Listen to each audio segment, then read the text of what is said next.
Alors, bonjour messieurs, dames. Aujourd'hui, prochain sens qu'on voit, ça va être l'odorat et le goût. On va en voir deux aujourd'hui parce que c'est deux sens qui sont intrinsèquement liés. Et ils vont très bien ensemble. Les deux s'aident en fait, là, vous allez voir. Donc, on va voir ces deux sens-là aujourd'hui. Donc, premièrement, l'odorat. Donc, l'odorat, c'est le sens qui va nous permettre de percevoir les changements d'odeur dans l'environnement. Donc, on peut percevoir environ 10 000 odeurs, nous les humains. Il y a certains animaux que ça va être un peu plus, il y a certains animaux que ça va être moins. Donc, c'est l'organe qui va nous permettre de faire ça, c'est le nez. Donc, on va voir comment il fonctionne. Et il y a certaines sections du nez qui vont nous permettre de détecter les odeurs, puis d'autres qui vont nous aider dans le goût qu'on va voir un peu plus tard. Une petite notion avant de commencer. Sachez que on a souvent l'impression que l'odorat, c'est le sens le moins développé chez l'humain. En fait, c'est pas vrai du tout. On a un sens très, très, très bon d'odorat, sauf que la chose qui arrive, contrairement à d'autres animaux, c'est que nous, ce sens-là, il se fatigue très rapidement. Donc, quand je prends une chandelle et que je la sens, puis ça sent bon, puis ça sent bon, puis je suis capable de le sentir, rapidement, par contre, mon cerveau, il fait comme OK, ben ça va, je l'ai compris, ce sens-là, je l'ai compris, cette odeur-là, je vais arrêter de la décoder parce que ça me sert à rien que je la décode. Fait qu'il va arrêter de décoder rapidement l'information. Sauf qu'en termes de quantité d'odeur qu'on est capable de détecter, on est très bon pour ça. Donc, on n'est pas le pire animal. Les chiens, par exemple, vont avoir une capacité, oui, d'aller chercher un peu plus de différentes odeurs que nous, mais ce que les chiens ont comme avantage sur l'humain, c'est que ce sens-là ne se fatigue pas. Donc, quand ils sentent une odeur, pourquoi ils sont capables, mettons, de retracer quelqu'un qui a marché? C'est parce que l'odeur, elle ne va pas se fatiguer dans son nez, donc il va tout le temps, tout le temps, tout le temps la sentir tout le long de son trajet. Tandis que nous, si on faisait ça, bien, rapidement, notre sens se fatiguerait, donc on ne le sentirait pas. Et donc, on est très bon pour détecter une bonne quantité d'odeur, contrairement à plusieurs animaux, mais on se fatigue rapidement. Alors, donc, notre nez, je vais me mettre au milieu ici. Donc, notre nez est séparé en plusieurs parties. Donc, on a la partie qui est les narines, la première partie, les narines ici. Donc, c'est le trou, tout simplement le trou par lequel l'air va rentrer. Donc, les molécules odorantes vont pouvoir passer par là. Ensuite, on a les fosses nasales. Donc, les fosses nasales, pourquoi je dis les? Parce qu'on en a une dans chaque bord de nez. Donc, les fosses nasales, donc, qui est une grande cavité qui est à l'intérieur de nous. Donc, c'est pas juste dans le nez, la fosse nasale, c'est pas juste ici, là, ça s'en va quand même loin ici, à l'intérieur de notre crâne. C'est une cavité irrégulière, donc elle n'est pas lisse, là. Il y a plein d'irrégularités à l'intérieur qui va permettre à l'air de tournoyer. Dû au fait que justement, il y a comme des bosses, ben, l'air, quand elle rentre, elle frappe, ça va la faire tourner, ce qui va lui permettre de mélanger, on pourrait dire, le plus possible les molécules pour qu'on soit capable de les capter le plus possible. Et ces parois sont très minces et sont directement en lien avec les vaisseaux sanguins. Donc, c'est ça qui, quand on parlait de réchauffer l'air pour se rendre dans les poumons, c'est parce qu'à l'intérieur de nos fosses nasales, la paroi elle est mince, donc très proche des vaisseaux sanguins, qui est le sang est à 37 degrés Celsius. Donc, ça vient avec l'air qui tournoie à l'intérieur, mais il va pouvoir se faire réchauffer rapidement. Et donc aussi, comme je le disais, de pouvoir amener le plus possible de molécules vers la zone qui va les détecter. Et finalement, dans l'air, là, je les ai présentés par les lignes bleues, là. Les lignes bleues, ça va être nos molécules chimiques, les molécules odorantes vont être nos petites molécules chimiques volatiles qui vont se déplacer dans l'air. Je viens de voir une faute d'orthographe, je vais la corriger. Donc, ils vont se déplacer dans l'air et qui va faire qu'on va pouvoir sentir. Ensuite, on a les cils olfactifs. Donc, les cils olfactifs, c'est ce qui est en jaune ici. Là, on dirait comme des racines d'arbres.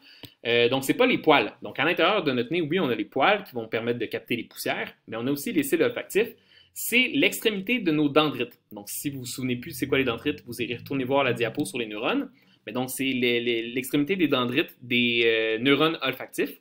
Donc, ils sont vraiment à l'intérieur de notre nez. Puis, c'est ce qui va pouvoir capter les molécules odorantes. Et on a la tache olfactive. La tache olfactive qui est ici. Donc, en fait, c'est la tache olfactive, ça contient entre autres les cils olfactifs, mais ça contient aussi tout ça. Donc, ça recouvre environ 5 cm² de chacune de nos fosses olfactives. Et ça va contenir environ 15 millions de cellules nerveuses, notre tache olfactive. Chacune des taches olfactives. Maintenant, si on fait une vue rapprochée, donc là, ça ici, donc le rond bleu, c'est comme si on l'avait zoomé. Donc, ça ici, c'est ce qu'on voit en plus grand. Donc, les cellules olfactives sont dans une muqueuse. Donc, cette muqueuse-là vont, comme quand on parlait, une muqueuse, c'est comme l'intérieur des joues. Donc, l'intérieur des joues, c'est une muqueuse. L'endomètre, c'est une muqueuse dans l'intérieur de l'utérus. Bon, mais dans notre nez aussi, on a des muqueuses. Donc, cette muqueuse-là va servir à humidifier notre air, mais aussi à dissoudre les molécules odorantes. Parce que les molécules qui sont dans l'air, on ne peut pas seulement capter quelque chose de gazeux pour pouvoir le sentir. Il faut pouvoir le dissoudre dans quelque chose de liquide. Puis là, quand c'est rendu dissous dans le liquide, là, nos nerfs olfactifs peuvent capter ça et pouvoir le transformer en influx nerveux. Mais donc, c'est notre muqueuse à l'intérieur de notre nez qui va capter ça, qui va le mixer avec l'humidité qu'il y a à l'intérieur, puis là, il va pouvoir l'envoyer vers nos cils olfactifs. Les cils olfactifs sont reliés aux cellules olfactives. Donc, on a nos cils ici, qui est comme l'extrémité, puis ensuite, on a nos cellules olfactives qui sont là, qui est comme le noyau de notre neurone. Donc, ce sont des neurones spécialisés dans la détection des odeurs, puis on remarque que les axones ils traversent une partie de notre crâne. Donc, ici, là, l'os qui est là, c'est une partie de notre crâne. C'est, dans le fond, les joues, ce que vous touchez ici, là, qui est dur, bien, ça rentre un peu vers l'intérieur, mais nos axones vont traverser cette partie de la boîte crânienne pour se diriger ensuite vers la bonne place dans le cerveau. Voilà, donc pour se rendre au bulbe olfactif qui, lui, va l'envoyer après au cerveau. Et le bulbe olfactif, ben, en fait, c'est une partie du cerveau. C'est la partie basse de notre cerveau. Donc, notre cerveau, ça fait tout ça ici, tout l'intérieur de notre crâne ici.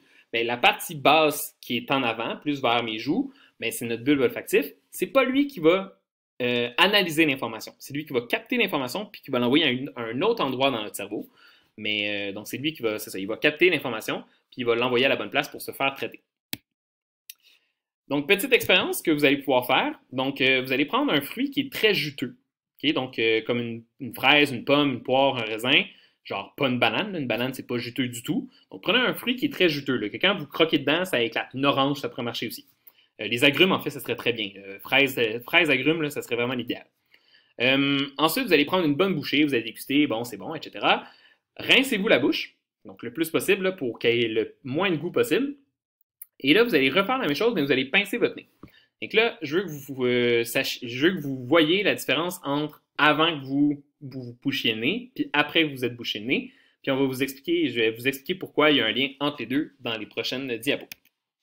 Donc, on commence maintenant le sens du goût. Donc, le sens du goût, c'est le sens qui nous permet de percevoir les différentes arômes et saveurs dans ce qu'on mange. On va voir c'est quoi la différence entre arômes et saveurs. L'organe qui s'occupe de ça, ben, ça va être notre langue en gros, mais que lui, il va s'occuper des saveurs. Notre nez, lui, va s'occuper des arômes. Et la langue et le nez sont les deux structures qu'on va voir. Ben, le nez, on vient de le voir, mais donc on va s'occuper beaucoup de la partie langue. Donc, la différence entre une saveur et un arôme. Ben, la saveur, c'est une molécule qui se dissout dans la salive et qui est détectée par la langue. L'arôme, c'est une molécule qui est volatile, qui est libérée lorsqu'on la brise. Donc, quand on va mâcher, quand elle va commencer à être mélangée avec, c'est ça, quand on va la croquer, bien, ça va se casser, puis ça va s'en aller dans l'air qui est à l'intérieur de notre bouche, et ça va être détecté donc par notre tache olfactive. Si je reviens ici, vous remarquez que dans ma bouche ici, bien, il y a un chemin pour me rendre jusqu'à mon nez. Okay? Donc, quand je m'en viens ici dans mon nez, par en arrière, bien, je peux venir détecter des odeurs qui sont parties de ma bouche. Donc, quand je croque dans quelque chose, bien, il y a une partie de cette odeur-là qui va être sous forme d'arôme, qui va passer à l'intérieur et va remonter à l'intérieur de mon nez et qui, là, va être capté par ma tache olfactive. Ouais, je vais continuer puis je vais revenir à l'expérience après. Donc, on a 5 saveurs que notre langue est capable de détecter. Et ces 5 saveurs-là, vous en connaissez probablement au moins 4, qui est le salé, donc comme le sel de table, qui est le sucré, donc comme dans plein de fruits, les gâteaux, etc., qui est l'acide, comme dans du vinaigre ou dans certains vins, qui est le amer, comme qu'on va retrouver dans le café, par exemple, et le dernier goût, qui est de plus en plus connu, donc ça se peut que vous le connaissez, mais il y en a quelques-uns qui ne le connaîtront pas, c'est l'umami. L'umami, c'est une saveur qui nous a été découverte, on pourrait dire, par les Japonais, donc c'est un mot japonais, umami, puis umami, ça veut dire savoureux. Et on a remarqué que ce goût-là, on le retrouve beaucoup dans les viandes et dans les poissons crus. Donc, c'est pour ça qu'on fait le lien d'ailleurs avec le Japon. Là. Les Japonais sont très forts sur ce goût-là, qu'ils vont beaucoup utiliser dans les sushis, par exemple, ou dans tout ce qui est viande, les tataki. Donc, c'est une coupe de viande qu'on va essayer de la faire le plus mince possible, sans vraiment trop la cuire. Les tartares, qu'on va voir aussi beaucoup au Japon. Donc, on va retrouver beaucoup ce goût-là dans la viande et dans les poissons crus. Puis même dans les viandes cuites, là, on va retrouver encore de l'umami. Donc, on a 5 saveurs qu'on connaît. Ça, c'est notre langue, elle est capable de détecter ces 5 saveurs-là. Mais, ce qui fait qu'on est capable de détecter c'est quoi la différence entre quand je croque un melon d'eau ou quand je croque une fraise, ça, c'est pas nos saveurs qui vont faire ça, c'est nos arômes. Et donc, nos arômes, on peut en détecter jusqu'à 6000 différentes. Donc, les 5 goûts mélangés avec les 6000 arômes, bien, ça nous crée une panoplie immense de je vais dire, goûts différents. Là. Donc, les 5 saveurs plus nos 6000, ça va nous créer une panoplie immense de goûts qu'on est capable d'aller chercher. Donc, c'est pour ça que le nez est super important parce que c'est lui qui va faire la différence entre les deux. Quand on a un gros rhume, c'est une des raisons pour laquelle on a l'impression que tout goûte à peu près pareil. Que je mange une pomme ou que je mange une poire, ça se peut que je ne vois pas vraiment la différence quand j'ai un gros rhume. Pourquoi? Parce que ma tâche olfactive, elle est congestionnée, il y a de la morve par-dessus, donc elle ne fait pas bien son travail. Et comme elle ne fait pas bien son travail, bien, quand je goûte dans ma poire ou quand je croque dans ma pomme, bien, la seule chose que j'ai pour pouvoir déterminer la différence entre les deux, c'est mes saveurs et non mes arômes. Donc, comme j'ai juste mes saveurs, ben, la seule saveur qui est associée à ça, c'est le sucré. Donc, je ne vois pas vraiment la différence entre les deux quand j'ai un très bon rhume. Voilà. Donc, la langue. Je vais mettre ma face ici. La langue, elle a 4 parties différentes. Elle a 4 sortes de papilles gustatives différentes. Donc, on a les fongiformes, les caliciformes, les filiformes et les foliés. Donc, vous pourrez aller les voir ensuite sur l'image ici. Donc, les fongiformes, ben, il y en a partout sur notre langue. Et c'est elle qui va capter les saveurs qui vont être diluées dans la salive. Donc, elles vont, comme il y en a partout, on est capable d'aller chercher les saveurs à peu près n'importe où sur notre langue. Les caliciformes, elles sont un peu plus grosses, puis sont en arrière. Donc, sont disposées ici en V, là, sont un peu plus grosses. Puis elles aussi, elles vont être capables de capter des saveurs différentes. Les filiformes, donc elles sont plus rugueuses, puis elles vont pas vraiment capter la saveur. Elles vont plus aider, comme elles sont rugueuses, elles vont aider à diriger la nourriture dans notre bouche. Donc, comme c'est rugueux, bien, ça fait plus de friction. Donc, je peux mieux diriger la nourriture dans ma bouche, la faire rouler, puis l'envoyer à la bonne place après. Si notre langue elle était complètement lisse, ce serait plus difficile de mâcher. Donc, le fait qu'elles sont rugueuses, qu'on a des papilles rugueuses. Et c'est ce qui fait que quand je touche ma langue, c'est pas doux, doux, doux. Là. Donc, ça, c'est grâce à ces papilles-là. Et finalement, on a les foliers, qui sont principalement sur le côté de notre langue. Donc, les foliers, ben, elles vont contenir des cellules immunitaires. Donc, des cellules immunitaires pour pouvoir protéger notre bouche. Puis en plus, elles ont des bourgeons gustatifs, donc elles peuvent goûter aussi. Mais son rôle principal, c'est vraiment de protéger notre bouche avec ces cellules immunitaires-là. Dans 3 des types, donc fongiformes, caliciformes et foliés, ainsi qu'un peu dans les joues. Donc, dans nos joues aussi, on va en avoir. Dans la partie molle de notre palais. Donc, votre palais, vous avez une partie dure qui est en avant, que vous avez probablement déjà touché. Donc, quand vous touchez en avant, c'est très dur. Puis en arrière, on tombe dans une partie qui est plus molle. Donc, dans la partie molle de notre palais, on va avoir des bourgeons gustatifs. Donc, les bourgeons gustatifs, c'est ça ici. Donc, nos bourgeons gustatifs, leur but, ben, c'est comme nos cils olfactifs. Ben, eux, ça va être leur but, ça va être de capter les saveurs qui ont été diluées dans la salive et vont pouvoir aller ensuite amener cette saveur-là dans notre nerf, ben, dans nos neurones gustatifs qui vont l'envoyer ensuite vers le cerveau pour se faire analyser. Les arômes. Donc, je reviens avec mon nez, avec mon dessin ici. Donc, mon arôme qui va avoir été mâché. Donc, quand on va avoir mastiqué, on va avoir détruit les aliments. Ça va devenir volatile. Et là, ça va passer, donc, comme je le disais tantôt, ici en arrière et ça va remonter à l'intérieur de mon nez. Ce qui va amener, donc, comme je le disais, beaucoup de différenciation au niveau du goût parce qu'on va avoir nos arômes qui vont se mélanger à nos saveurs et là, ça va nous créer une panoplie de goûts différents. Et voilà. Donc, j'ai terminé le diapo. Donc, je reviens ici à votre petite expérience. Quand vous vous bouchez le nez, là, vous allez dire, ouais, mais monsieur, quand je me bouche le nez, je ne bouche pas nécessairement ça ici. Comme je ne bouche pas ça, quand j'ai un rhume, je comprends là, que je peux perdre le goût parce que ma tache olfactive, elle est bloquée par la morve. Mais quand je bouche mon nez, ma tache olfactive, elle n'est pas bloquée par la morve, j'ai juste bloqué mon nez. Effectivement, donc c'est pour ça que juste en vous bloquant le nez, vous n'allez pas nécessairement perdre tout le goût. Vous allez remarquer normalement que vous avez une baisse de goût, mais vous êtes encore capable de différencier entre une orange ou une fraise puis un melon d'eau.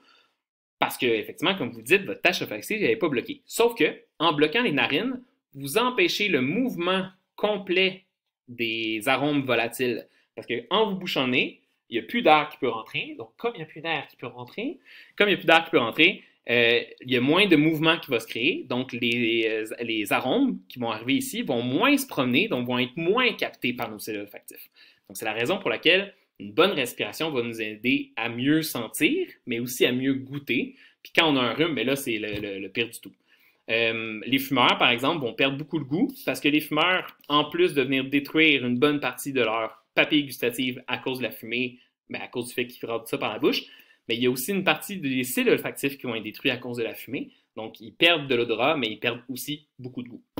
Alors, voilà. Je vous mets les exercices sous cette diapo-là, puis vous pouvez venir me voir dans le live tout à l'heure pour poser des questions. Bonne journée!